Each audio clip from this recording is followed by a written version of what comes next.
other shows we have for you to enjoy at myclassicradio.net. The Avengers was most certainly not a household name in South Africa prior to the radio series. With no national television service until 1976, the mechanism simply was not present in the country to show television programs to mass audiences. While many other countries reveled in the filmed adventures of John Steed and company, South Africa was not equipped to join in the fun. The series took Britain by storm and made a major impression in the American markets, being that greatest of rarities, a British series given a network transmission slot. However, as a filmed series, rather than a videotaped one, The Avengers was able to gain a modicum of exposure in South Africa through film rentals. Come and listen at myclassicradio.net.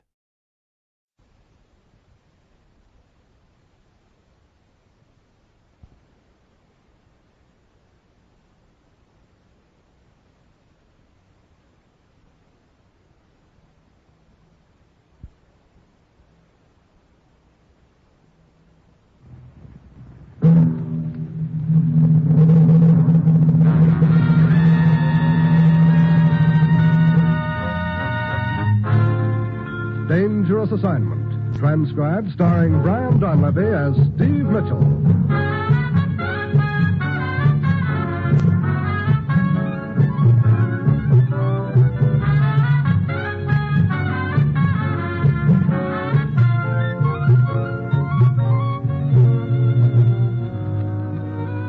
Yeah, danger is my assignment. I get sent to a lot of places I can't even pronounce. They all spell the same thing, though, trouble. But when I walk into the commissioner's office, I don't realize this assignment's going to prove that sometimes the only way to catch the right guy is to chase the wrong one.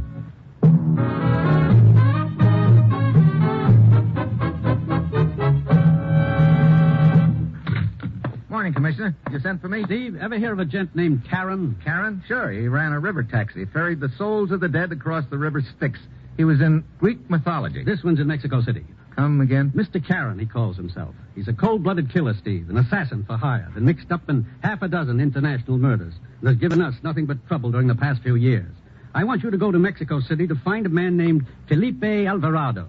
He says he has all the information we need to nail Karen.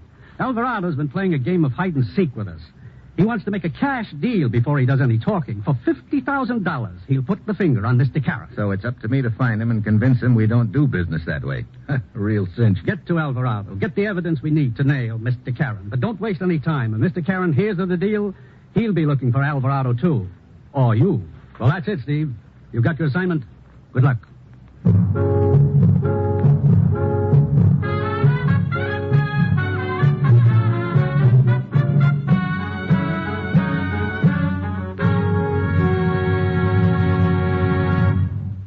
The National Broadcasting Company is presenting Dangerous Assignment, starring Brian Donlevy in the role of Steve Mitchell, colorful two-fisted government agent.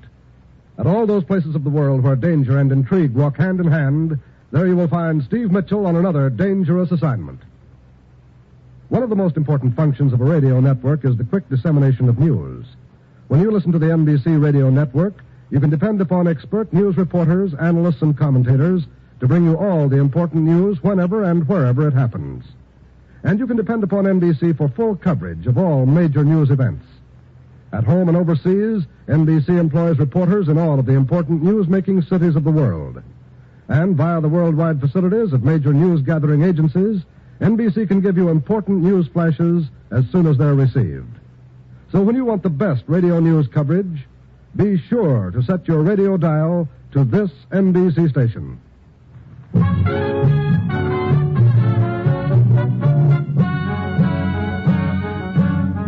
Sure, I've got my assignment. Get down to Mexico City and persuade a gent named Felipe Alvarado to hand over the evidence we need to grab off an international killer known as Mr. Karen. It's early Friday evening when my plane sets down and one of our boys, Jeff Sloan, meets me at the airport. We hop into his car and drive over to a quiet residential district on the outskirts of town. There's a house up ahead, Steve, left-hand side of the road. Some layout. You sure he's the man we want, Jeff? Yeah, he's Felipe Alvarado, all right. When did you get a lead on this place? Just an hour ago. The local law's cooperating. They have men watching the villa. That one of them up ahead there under the trees? Yeah, let's check him. Good evening, senor. Sergeant Ruiz, this is Steve Mitchell. Senor Mitchell. Hello, Ruiz. Our man still inside? We've been here only a few minutes, but he has not left the house during that time. But he has had visitors. First was a woman. She entered the house 15 minutes ago. She's still inside. And the other visitors? One other, a man. He went in about 5 minutes after the young lady. He was only inside the house for a few minutes and then come out again. You have anyone following him? Si. How about the servants? They left the house at 8 o'clock. A few moments before the young lady arrived. Okay. Well, here goes. You two wait here.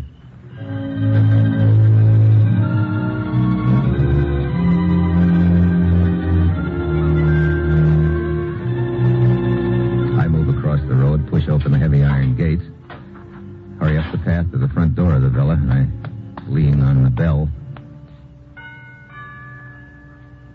No answer. I'm about to ring again when I notice the door is open, just a crack. The center hall is dark, and the house is quiet. Too quiet. At the foot of the curved staircase is a door, a thin sliver of light under it. Sitting at a desk in a tall, high-backed chair is a gent in a white suit.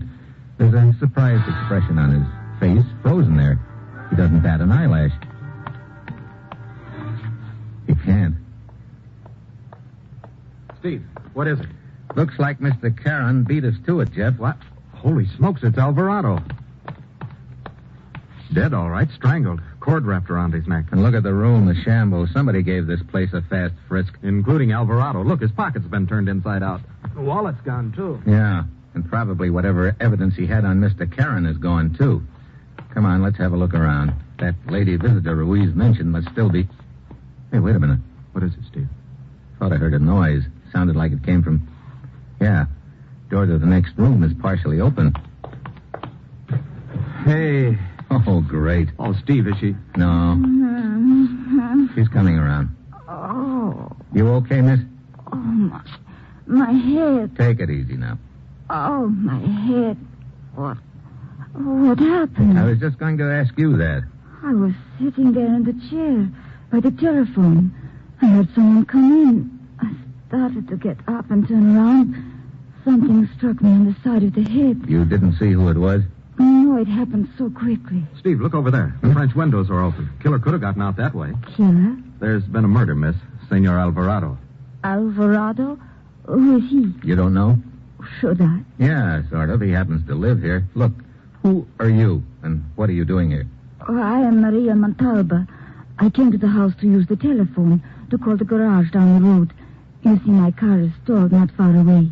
The man of the house led me in here and then went into the next room. Oh, Alvarado had a visitor shortly after you arrived. Did you see him? No. Hear anything? No, nothing. Not even the door chimes? No, I do not recall. Door might have been unlocked, Steve. He could have just walked in. Yeah, and he also walked out that front door a few minutes later, according to Sergeant Ruiz. From the looks of things here, it would seem our killer made his escape through this room after slugging Miss Montalba, then ducked out those French windows. But Ruiz has a man in the garden. Yeah, it could have happened before Ruiz's man got there. Hey, stay here with the girl, Jeff. I'll have a look. I run out through the French windows across the flagstone patio and into the garden. I can hear Sergeant Ruiz shouting to his men close by, and then I think I spot someone moving along the back garden wall. As I start for it, a short, heavy gent suddenly steps out in front of me and jams a gun into my ribs. Back in here, quickly. Take it easy, Buster. Quickly, I said. Now, do not move, senor. Look, you'll never get out of here. The joint's crawling with law. Make a sound. Silencio. Fernando, this way, quickly. Ramirez, take your walk. Hurry, hurry. Not one word, senor, or I pull the trigger. Senor Mitchell, where are you? Maybe you went around the other side of the house. Gonzalez, this way. Go with me here. Come on. Hey, you did well not to cry out, senor. So, what happens now? Do I get what you gave that guy inside? I, senor, I did not kill him. Although I confessed that was my reason for coming here, I was too late. He deserved to die, this pig Conradi. You mean Alvarado? You may have known him as Alvarado, but his real name was Conradi. He butchered a barrio, and many wished him dead. Now, senor, move toward the back gate. If you're innocent, you're taking a strange way of proving it, leaving at the point of a gun. Where I come from, my reputation is a good one. I do not wish to jeopardize it by such an occurrence as this. Move, I said. I move, all right, but not in a direction he's expecting. I throw myself back. It knocks him off balance. Slug whistles past my ear, and I dive for his gun hand, but my foot slips. I grab at his coat, and his pocket tears off in my hand as I plow into a mass of shrubbery. By the time I untangle myself and get to my feet, the little gent is long gone. Senor Mitchell, Over here, Ruiz. are you all right? Yeah. Except for a few scratches and a bum ankle, as they say in the movies. He went that-a-way.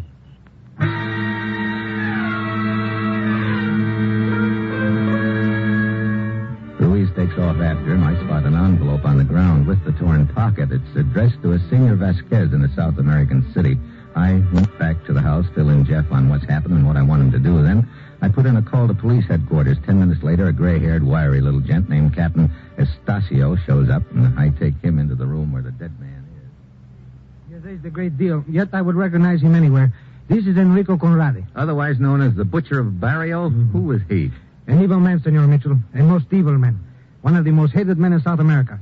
He was chief of detectives there many years ago. And if I remember correctly, there were more than a dozen attempts on his life during his administration. With so many people after his skin, he changed his name to Alvarado and came here, huh? You know, Captain, this brings an interesting question to mind. Was this man killed as Alvarado or as Conradi? You mean, did the killer come here seeking only revenge, or was he after the evidence that would identify Mr. Caron? If the motive was revenge, and only revenge, there's a chance the evidence we want is still around. Still, look about you, senor. The room was searched. That is quite clear. Yeah, looks like it was Mr. Caron who did the job, all right. This evidence you seek, exactly what is it? I only wish I knew. It could be a photograph of Mr. Caron, some papers, a police file, probably. That would tie in with Conradi here, since he was once a cop. Oh, Captain Estacio. Si, senor? Phone call for you. Oh, thank you. I will be right back, Senor Mitchell. You take care of that little job, Jeff? Yeah, Steve. The men from the garage brought back Miss Montalba's car a few minutes ago. Simple repair job, they said. How simple? Loose wiring. They said it could have been done on purpose. I see. Where's the girl now? Police matron's with her. Nothing turned up in the frisk. What do you think, Steve? Her story could be true. Oh, Senor Mitchell. Yeah, Captain. I have just received a report on the man who visited this house earlier tonight. The man seen by Sergeant Ruiz. Yeah, the guy who was only in the house a few minutes? What about him? He was followed to the Hotel International. His name is Dominic. Carl Dominic. Okay, let's pay him a call.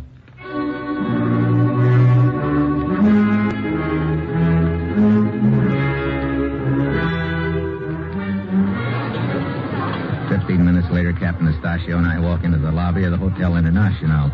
The captain takes up a position near the elevators, and after I check with the clerk at the desk, I head up the stairs. Then, just as I reach the landing on the second floor, I catch a movement out of the corner of my eye. I duck, but not fast enough. A noose settles around my neck. Then it jerks tight. I claw at it, but it's no use. My head's pulled back, and I'm looking straight up into the ceiling light. It goes dimmer. Dimmer. Then it goes out.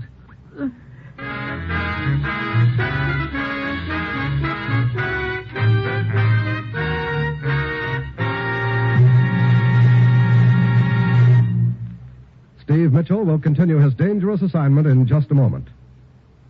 If your child can run and skip and jump, he's lucky. Just think how you'd feel if he'd been crippled in last year's record infantile paralysis epidemic. More than 186,000 Americans, most of them children, were stricken by infantile paralysis in the last 5 years. And last year's polio epidemic was the worst on record. Polio took away the power of their hands and their fingers. Would you like to save 30 million children from attack by infantile paralysis? Well, it takes millions of dimes and dollars spent in medical research before a protective vaccine is discovered. Last year, the National Foundation for Infantile Paralysis went out to every man, woman, and child who needed help. And now your National Foundation is $7 million in debt. Yes, the 1952 blow of polio has got its fighters rocking on their financial heels. And remember, you can't fight your child's enemy just by wishing. It takes giving, your giving. Take a walk now, won't you, so the polio-stricken may walk later? Join the 1953 March of Dimes.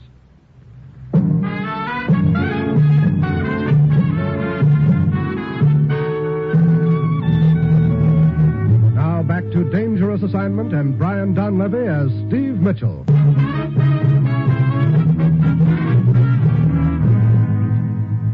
Mitchell. Huh? Oh, Captain Estacio. Yes, you fell apart right down the stairs. I heard the noise and got here just in time to loosen the cord. Thanks.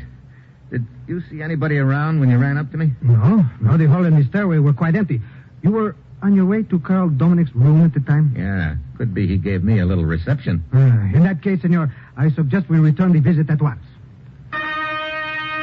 We go back up the stairs to Carl Dominic's room. He turns out to be a tall, slender, elegant-looking gent in a dressing gown who keeps massaging his fingernails with a buffer.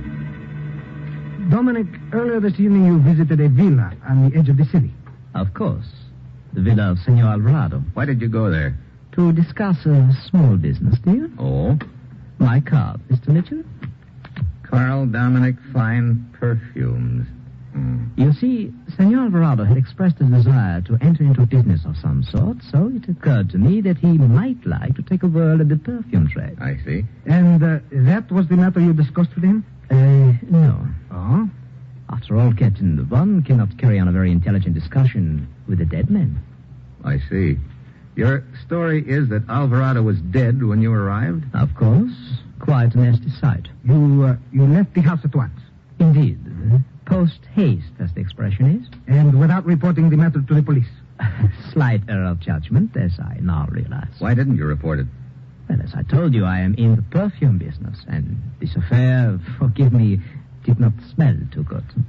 I thought any publicity involving me with it might be very injurious to my professional connections. How did you get in? The front door, as usual. She says she didn't hear the bell. Alvarado had told me over the telephone that the servants were out.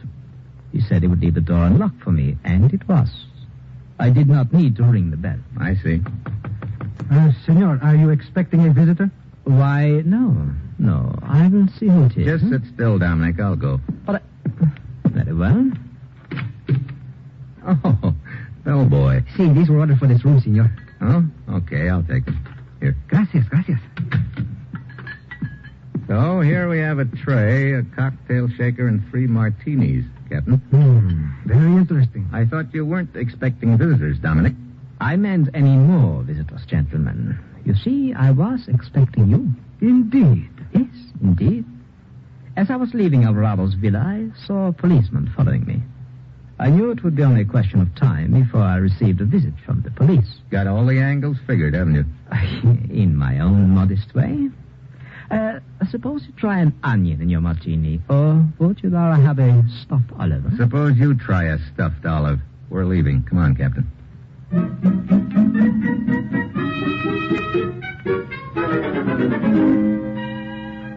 A most perplexing case, Mitchell. Yeah, this Dominic is a cool cookie, pretty sure of himself. He could have knocked off Conradi and grabbed the evidence. But who then hit the girl over the head and left by the garden? Could be the gent I ran into in the garden, Vasquez, or else the girl was lying about getting hit. That, of course, is a possibility also. Here's another thought. Maybe Dominic killed Conradi, then slugged Maria and opened the garden window to make it look like the killer left that way. But it seems to me if Dominic's the killer, he'd be long gone by now instead of pouring martinis for us in his hotel room.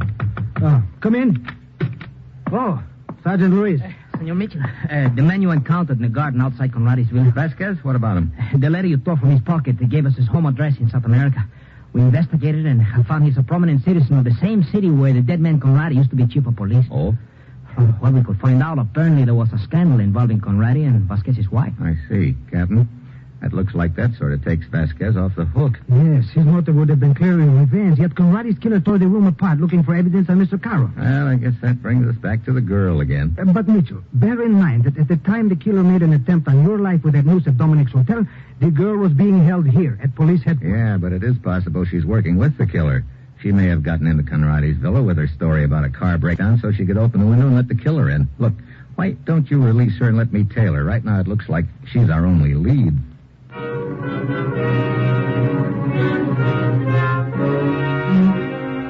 So we release Maria. I give her a block lead start after her, and it's a slim chance that the trail will lead anywhere. But right now I'm grabbing at anything which might possibly throw a little light on the deal, and suddenly I stop. A little light. Yeah, the little light I was staring at overhead when the noose was tightening around my neck. The deal begins to add up fast. I start walking again. Then all of a sudden I've got a feeling I'm being followed. I spot a shadow in the doorway across the street. I speed up, turn into an alley. Then I stop and hug the side of the building. I wait.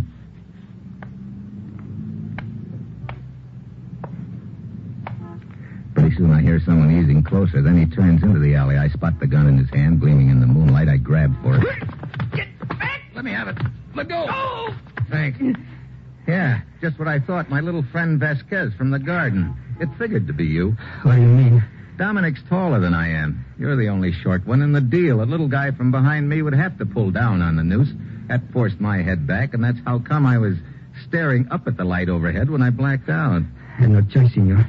I was afraid you would track me down. I had to try and put you out of the way. Just like you were trying to do now. You know, Vasquez, what threw me off was the room being torn apart. You did kill Conradi for revenge, all right, then tore the room apart, not looking for evidence, but for a reason so obvious, we overlooked it. You wanted to make the motive look like common, ordinary robbery. See. In the process, you removed some evidence I want, evidence that identifies an international killer known as Mr. Karen. I took only a few papers and some keys. What did you do with them? I threw them in the bushes outside the walls of Conradi's villa. Take me to them. All right. It doesn't matter anymore anyway. To me it does, believe me. Come, I will show you. It's about here, as I remember. See, over there, against the wall behind the large bushes. Yeah, I see this stuff. I got it. Some papers and keys. You know, this key looks like one to a baggage locker. 5 will get you 10. That's where the evidence is. Thank you very much for finding it. What? Dominic. Drop the gun, Mitchell. Alias Mr. Karen, Exactly. You went to kill Conradi, but found out somebody else had done your dirty work for you. For another reason. Yes, your friend Vasquez. I realize he must have taken the evidence about me, and that is why I've been following him. And now you have been kind enough to find it for me. Yeah, Mother's little helper, that's me. Drop the keys on the ground, huh? Okay. Good. Now, over against the wall, both of you. Bushes should hide your bodies very nicely. Move. Vasquez and I start into the bushes with Dominic behind us. I push back a large branch, and then I duck. It falls back over me and into Dominic. The slug hits Vasquez. I hack at Dominic's wrist, and his gun goes flying, and he spins around. I lunge at him and shove hard. He goes back into the wall. That'll take a little starch out of you. My head! Well, after all, Dominic, you had me up against a stone wall all through the deal, so I just returned the compliment. The hard way.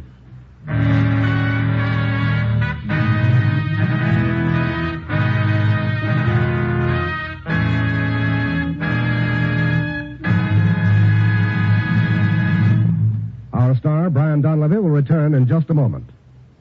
Daytime programming here at the NBC spot on your radio dial is tops in listening enjoyment. You'll hear Bob Hope, Dave Garroway, Meredith Wilson, Bob and Ray, Warren Hall, Burt Parks, and Tommy Bartlett every day Monday through Friday. So chase away your housework blues by setting your dial to the NBC radio network during the day. Bob Hope presents the finest in comedy listening as he teams with Bill Goodwin. Dave Garroway is sure to please with his bits of philosophy and the interesting records that he plays. And when it's time for Bob and Ray, you'll hear radio being kidded by those two boys from Boston who won last year's Peabody Award for comedy. Warren Hall presides over the show with the heart, Strike It Rich. And Burt Parks is the master of ceremonies on Double or Nothing. So, all in all, it's a day filled with the finest radio entertainment. So be sure to hear Bob Hope, Dave Garroway, Bob and Ray, Warren Hall, Meredith Wilson, Burt Parks, and Tommy Bartlett over most NBC stations every day, Monday through Friday.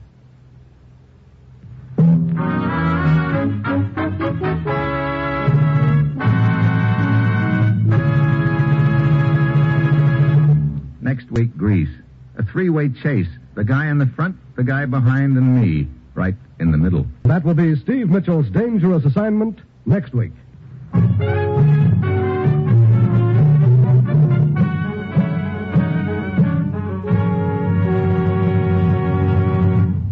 Included in tonight's cast were Dan Riss, Tony Barrett, Eve McVeigh, Herb Ellis, and Jan R. Van. This is John Storm speaking.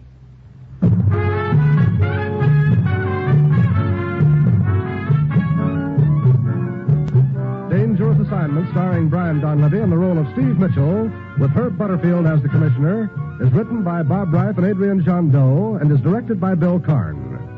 Be with us again next week at this same time when Brian Donlevy, starring in the role of Steve Mitchell, will embark on another transcribed Dangerous Assignment. Tomorrow, hear both Father Knows Best and Truth or Consequences on NBC.